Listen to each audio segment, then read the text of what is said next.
Welcome to Flavors of San José, where we feature local chefs, restaurants, and discover what's unique about the food culture in San José. This program was created by Vegilution. I am your guide, Trami Cron with Chopsticks Alley. For today's episode, we will be featuring Hudsei, a local Vietnamese pop-up restaurant. If you are not on Instagram, you may not have heard about them, and you are definitely missing out. Also in today's episode, we will highlight San Jose's underground Vietnamese food scene, where the home-cooked culture brought directly from Vietnam is the norm. Let's talk with Hieu and DuyAn from Hudsei to get their story today and what's unique about their flavors that they bring to San Jose. We're so excited to be talking with you, Hieu and DuyAn. Hi. Hi. Thanks for having us. Of course. Can you tell us more about Hudsei? What's in the name? How did you come up with it, and what does it mean? So Hudsei, it just means awesome.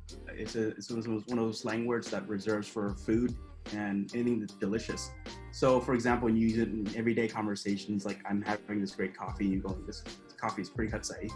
In that context, or hey, this banh mi is Hudsei. It's one of those things that it should use more of, and it's just reserved for food.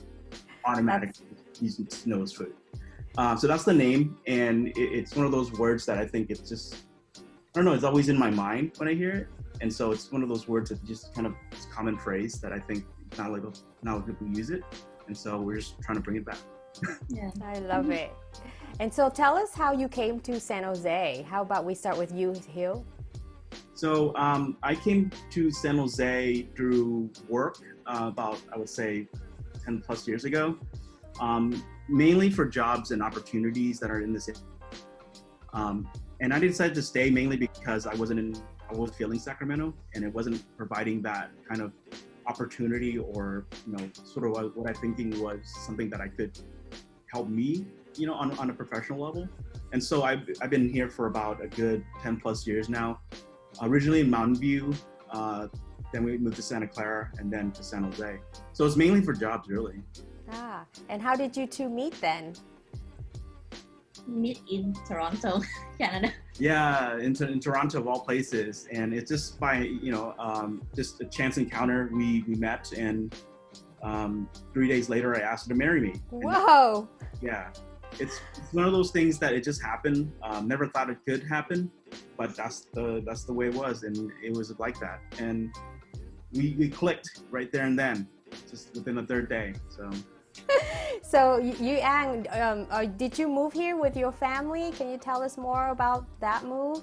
No, I didn't move here with my family, and I came here from Toronto, Canada, and before we lived in Mountain View, and then we moved to Santa Clara.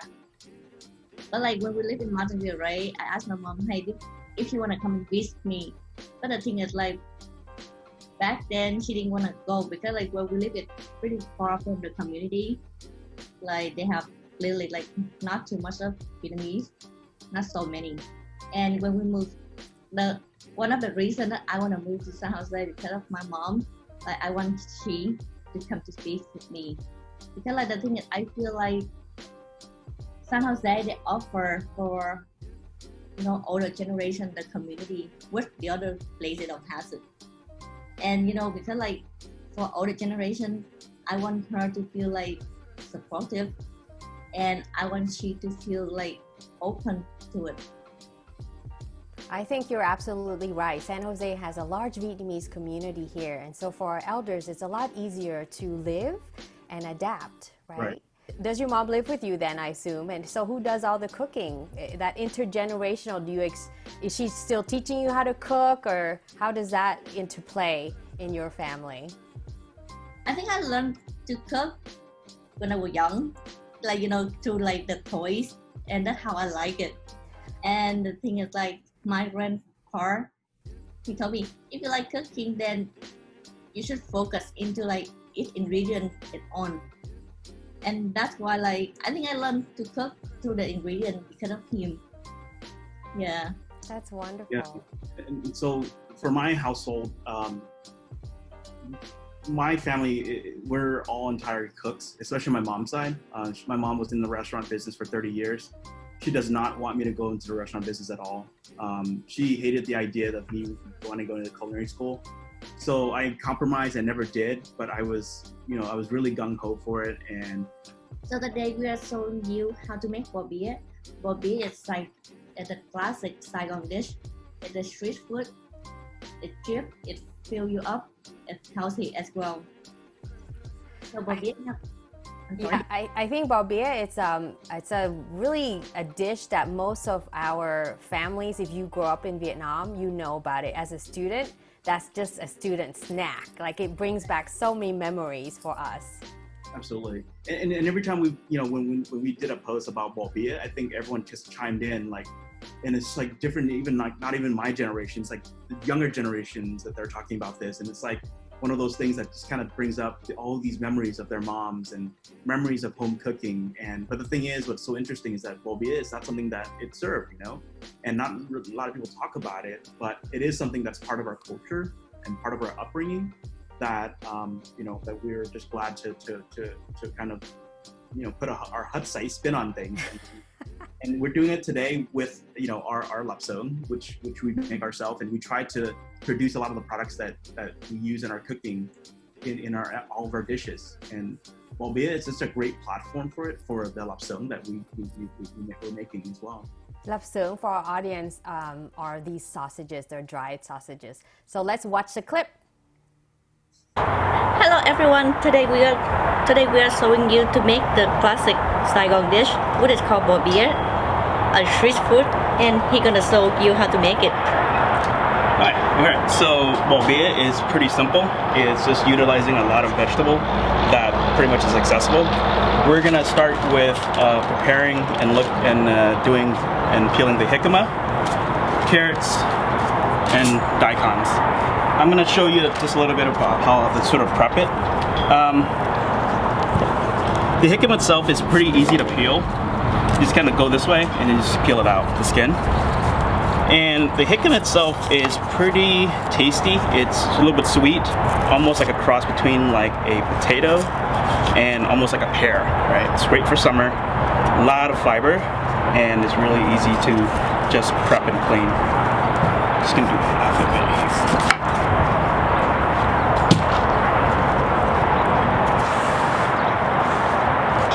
So just to prep it, you get a little space here. All we're doing is really julienne the vegetable, so it's in like the stripped. And what we're doing is just really making it simple to cook.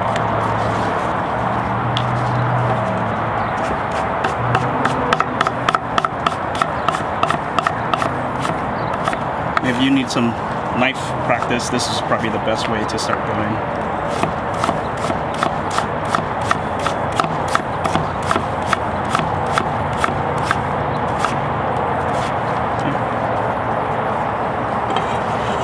That's your DuyAn jicama. Toss this out. And then we're gonna start with the carrots and then the daikon as well. Just gonna peel this off. And all these vegetables, and why it's so great to be in this area is that everything's accessible and it's really easy and convenient to get all these ingredients in the area, including the sort of jicama and all these Asian products.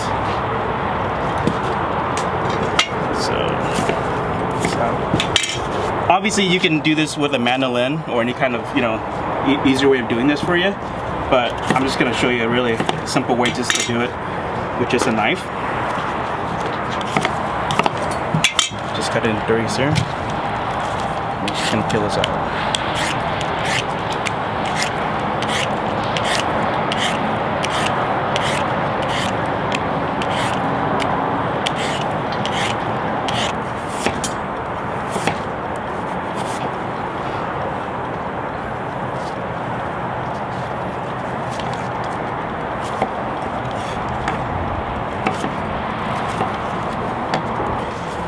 And this dish is really just all you need is a simple veggies, and you'll have like a pile full. So it's really economical way to get your meal going as well. Also, another thing you need to do is your basil and just wash it and leave it out. We're going to use this as part of the rolling process. But basically, all you need to do with all these veggie is just really mix it with some oil, some salt, and then just put it in a baking sheet, let it broil on a really high heat, and just let it sit for about 15 minutes or so. Traditionally, it's made by using a lot of steam, mainly because access to oven is really rare in Vietnam. But we're going to do a two method, a broil method, which is to kind of char it up and bring it up to temperature and cook it, but then also to steam it up so that way it's kind of get a little bit of heat and moisture when you're serving it. But obviously when you're doing it at home, you can take it out straight from the oven after it's in the broil, and then you can start rolling yourself as well. All right? So now I'm gonna making lạp xưởng. And lạp xưởng is a dry sausage. There's a lot of different variations. A lot of Asian countries uses it. The Vietnamese version is called lạp xưởng, and depends on what part of Asia you're from. It's lạp chong, lạp thương, all these names. It's basically the same thing. It's just air dry sausage. Okay, so now we are waiting for the pot to boil, and once the pot boils, we're gonna drop some lạp xưởng in.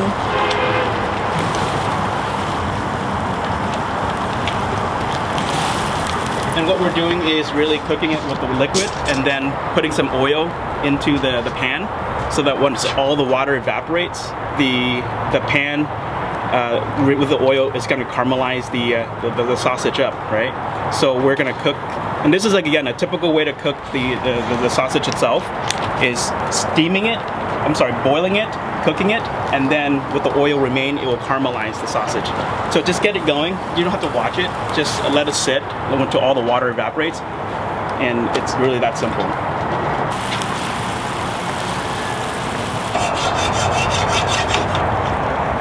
Yeah, and it's deglaze it. But we're just set this aside for now until that's cool. Okay, we're gonna move this out. Second part we're doing is the eggs. And this is the way I do it for strips. Obviously, you have a pan, you can make an omelet, like a simple omelet. It doesn't have to be fancy. But as long as you have that egg flavoring in there, I think it should be good. Let's do 4 eggs.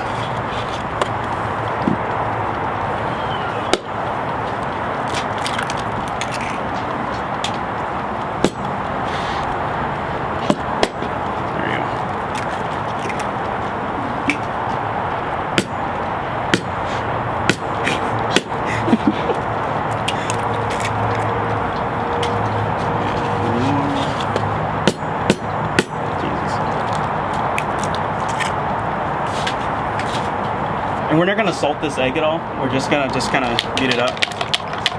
And we're gonna do it in batches because we want some nice strips going.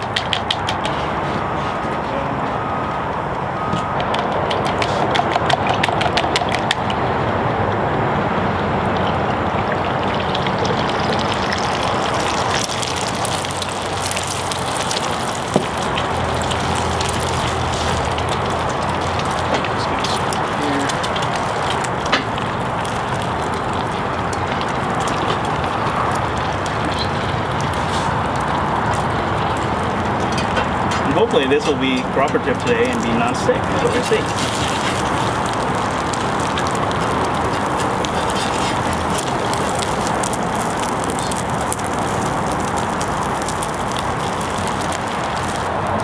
There we go.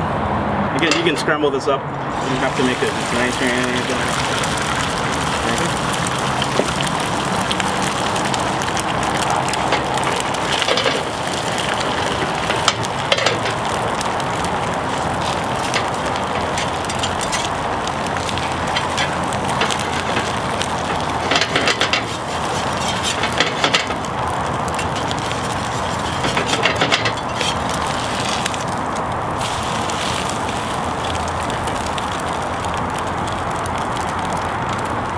And all we're doing now is just really just cutting it up into strips.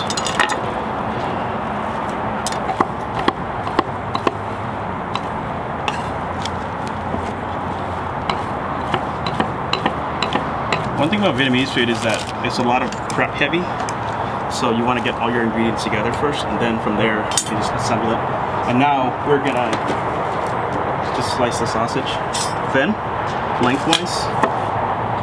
You see it's like natural.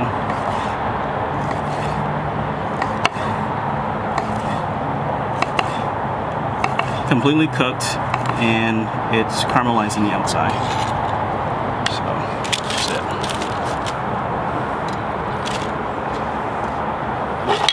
And some pepper. There you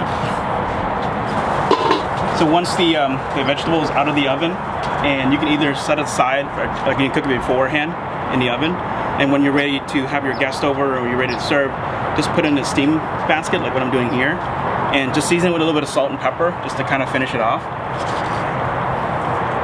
And when you're ready, you're gonna start assembling it. And so pretty much you have your entire accoutrement here, and I'll just take some of this and put it in here so that way you can all see it.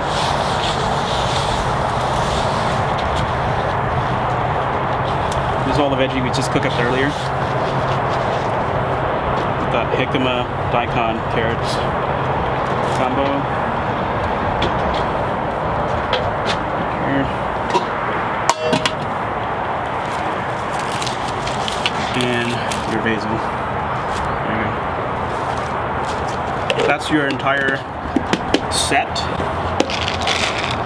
This is tapioca sheet. It's a combination of tapioca flour and rice paper and rice flour. It's pretty pliable. This particular brand, you can just soak it in like lukewarm cold water. Doesn't even have to be warm water at all. And this is pretty much our favorite brand to go to for that pliability and just sort of like forgetfulness if you over water or anything like that. Really, the simplest way to do it.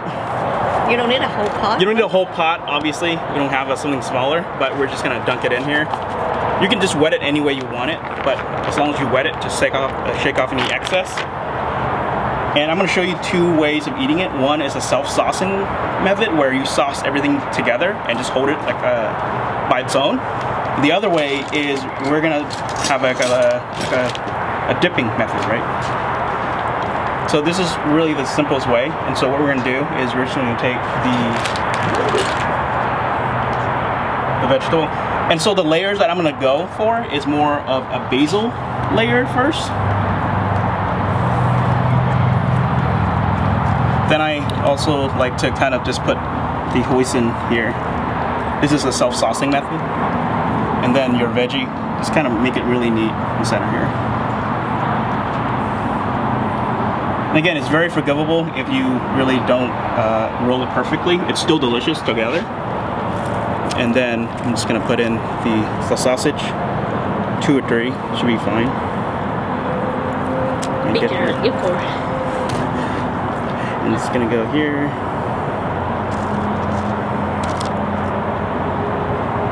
Okay. And from there, I just add the peanuts. And the sriracha.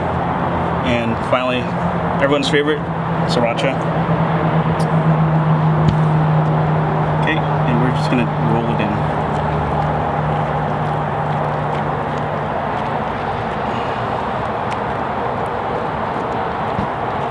And if it does break, just kind of leave it aside, and then just dip another one and start rolling it on top of that. So you just have 2 layers of it, but it's still good. The other method I'm going to do is just about the saucing. It's the same method, but this will get your roll game because you have a lot of practice. And imagine you have a whole pot of the whole party, you would be doing a lot of it.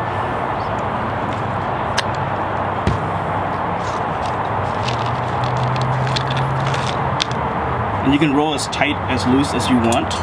And what DuyAn is doing is just adding the sauce itself. The sauce is really a simple sauce. You can make your own sauce if you want to, but we just like to prefer the hoisin, the sriracha, and peanuts together. From there, just add your sausage.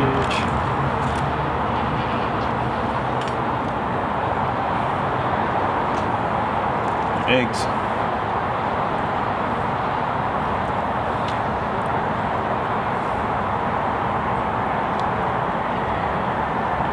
You want to,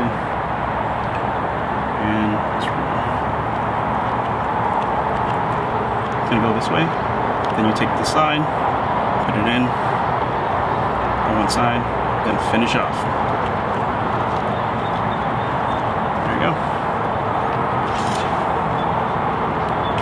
your sauce. And that's your roll, essentially.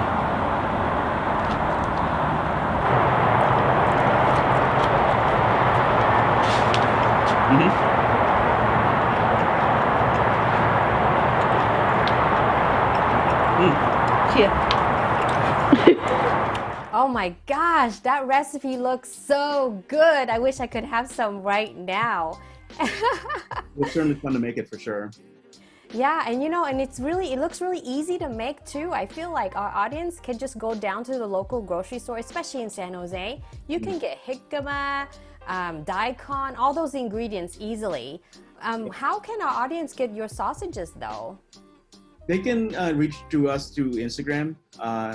Basically, we have these as seasonal items because it does require, these are all handcrafted, so it's not like manufactured, like commercially manufactured. And so like one thing that we were talking about off the air a little bit was that the wine that we were using is really made from wine that Yang, by the way, she's very quiet, but the thing is, she's a master product maker, and without her, like all of our food would not have that distinctive, sort of thing that kind of carries it forward, right? And I've had a chance to try your sausages, and they taste very different. And so even for a Vietnamese person who's used to really eating Chinese sausages that we can buy at any grocery store. So for our audience, if you want to get these sausages, you can also go to any Asian stores to get them. If you're not able to get a hold of Hudsei's sausages, they taste very different. But so I had a chance to taste yours, and it has a distinct flavor that you cannot get anywhere else. So thank you for making amazing artisan Vietnamese food. No one really talks about that, right? Because when you think about artisan, you think, oh, cheese and wine and American and Italian. But us Vietnamese, we have those too, including fish sauce, right? There's good ones and bad ones. Exactly. And so that's the thing about Vietnamese food, and that's what we're trying to do, especially being in San Jose. It's giving that chance to build on top of a community that's been around for decades. I mean, these are like 30, 40 years of people that have come before us and who sacrificed a whole lot to build this community. And we're just doing our best to pay homage to the area and creating something new on top of what they've created. Not really like replacing it, but more kind of working with the infrastructure that's there, focusing on things that are available to us, products that are there, things that are available to us, and we're building on top of that. And the lapsang is just one example of things that we're trying to do, and kind of providing that artisanal focus on things that typically are very inexpensive for families, but for whatever reason that kind of like the artisanal flavor is not there anymore. And we could look at many different angles, but what we're trying to do is just bringing it back, slowing down the food process, and just giving you something that's kind of direct to the point and to the flavor that I think we grow up with and really want to shine. That's right. Exactly, right. So what do you think is important about San Jose's food scene that our audience needs to know? What underground things that you know about that, this is about Flavors of San Jose, where they get to pick up tips along the way. So one thing about the San Jose food scene is that it's first off, it's very difficult and very easy at the same time. Yeah, exactly. On one hand, it's difficult because, and to be honest with you, like the Vietnamese people in general, we're total foodies. We're like foodies before the word foodies even exists. That's why in Vietnam there's like food stalls. Yeah. Every 2 feet, right? You know why? Because everyone just cooks so well, right? In Vietnam, you can't have a bad meal. And I think there was a lot of time where my family always get into fights is about debating like food, right? Especially of like how to prepare certain things, how to prep certain things, and you're not doing this. And there's always a very hard like criticism about like how to do certain dishes, And then when it depends on the region, every region has its own specialty, right? And if you're doing this dish and you're from that region, you're doing it wrong, you're gonna have an earful, right? And that's why I appreciate the recipe you shared with the audience earlier, because Bò Bía can be made so differently. Right. Like the fact that you serve yours without that peanut fish dipping sauce, you're just using straight hoisin. That's like different, right? So that argument is really true, because I'm looking at your recipe going, my family makes it different. But at the same time, I'm like, I kind of like your recipe. I'm going to tell my mom, and I'm sure she'll be like arguing with me. She'll be like, well, that's wrong, right? And the thing is, like, there's no wrong way of doing it, right? It's just that every family should have, and that's the thing that we're trying to encourage, is that, you know, there isn't like a hard, fast rule about food, and especially Vietnamese food, right? Like, there is room for interpretation. It's not a homogeneous like thing, you know, that everyone can have their own version of different things. As long as it tastes good, then that's all that matters, right? Yeah, and with the social media, I think that there's this whole underground food scene that maybe our audience are not aware of, and that's a lot of home cooks, right? So you're also part of that, and if people are not on Instagram, they may not know about your business, right? Except through words of mouth, which is how I heard about you, and then I went on your Instagram page. But also on Facebook, there are Facebook groups that's, where home cooks are cooking up a storm, and you meet them at a street corner to pick up food, right? Or they deliver, kind of like how you guys delivered food when I ordered. Like, it's so neat. Like, I find that that's something very unique about San Jose that you might not find easily elsewhere. Right? Absolutely. And that's important too, because you're absolutely correct. You know, Facebook has a lot of groups that are on there, and to be honest with you, like, and I think I mentioned this before, like, the whole Vietnamese like food delivery business out of your house is something that I did, as you know, when my mom was cooking, right? Because when she was in between jobs, restaurants, we had like family that we were serving, and so I would be on my bike delivering food around the neighborhood to like 4 or 5 different families based on like weekly meals that she would cook on a weekly basis. And then I think they call it dum tang, which is like a monthly subscription food, right? That's right. My mom did the same thing. So I grew up with that in Utah. My mom would make food to deliver to like the local bakeries or to the local grocery stores or the Vietnamese supermarkets, and then they sell them like that. And that's still happening when we go to Vietnamese snack stores. It's all, you don't know where the food comes from, but it's delicious because it's really homemade. Exactly. And then that's the thing that, you know, the thing is like that generation is going to retire. It is retiring. And, you know, it's cooks like ourselves that are from those families that are cooking that I think we need to step up and sort of, but, you know, San Jose and in general, there is, you know, this is what I'm, you know, talking about. I think why we're talking about this is this home cook movement that's happening, right?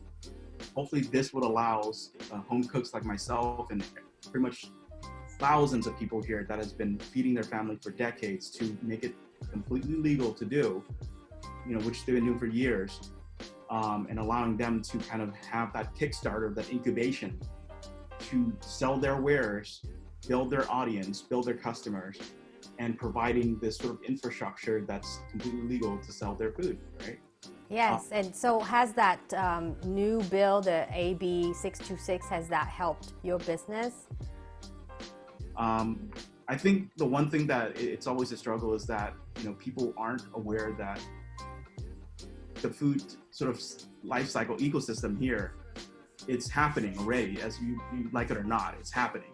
It's just that this is something just to make it legal, right? And having a standardized way of doing it. Right. But overall, AB 626, I think, have started the conversation, or started sort of the I'm guessing the destigmatization of home cooked meal, you know, and having that dialogue and being aware that it is something that it's available, and you shouldn't be afraid of it just because there is this whole thing that's happening. It's been going on for decades, and generations have been, you know, put through college because of the small, literally, yes, micro enterprise, you know, business out of their house, right? But yeah, it certainly helped as long as the dialogue started. But overall, as a bigger picture for us to kind of grow beyond what we have, I think there's just still a lot more that needs to happen. Right? And we need the county's support, right? The Santa Clara County Health Department. So thank you again for coming to visit us today. And I really want you to share with the audience, like, how are people able to order your food? And then they can have a taste and judge for themselves. So this is your pitch. Do it. So you can order the food to our website. Go to hudsei.square.com, and then you can see like so we're gonna have like new menu come out every Wednesdays, and the food is gonna pick up on Sunday. Thank you so much. And you know, I really enjoy your watching your recipe, your Bò Bía recipe. I can't wait to try it. I actually want to share with the audience. See, in my fridge, we all grew up with this. This is the hoisin sauce, and this is the sriracha that you know. Can I show the label? I don't know. Absolutely. This is the best hoisin sauce money can buy, honestly. And right? It is so good. Because you can eat it as is, straight off. Because there are other brands, but this one, I'll show it again. This one. This one is the good one. Here we go. Exactly. There we go. Well, I hope you come back and visit us again. And so we'll have to say bye to our audience, and we'll say goodbye to you. Thank you so much, Trami. Thank you for having us. Thank you, everyone.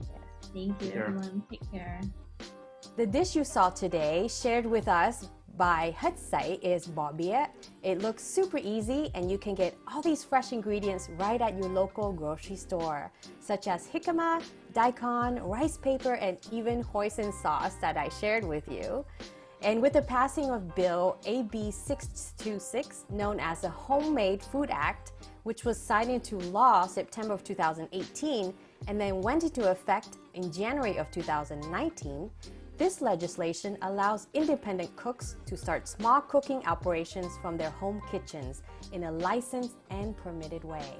We wonder, is it time for Santa Clara County Health Department to support local communities by removing barriers for home cooks like Hieu and DuyAn while still keeping the public safe? Thanks for joining Flavors of San José, which is brought to you by AARP California. San Jose is a unique place where cultures and flavors are served. I am your guide, Trami Cron. See you next time.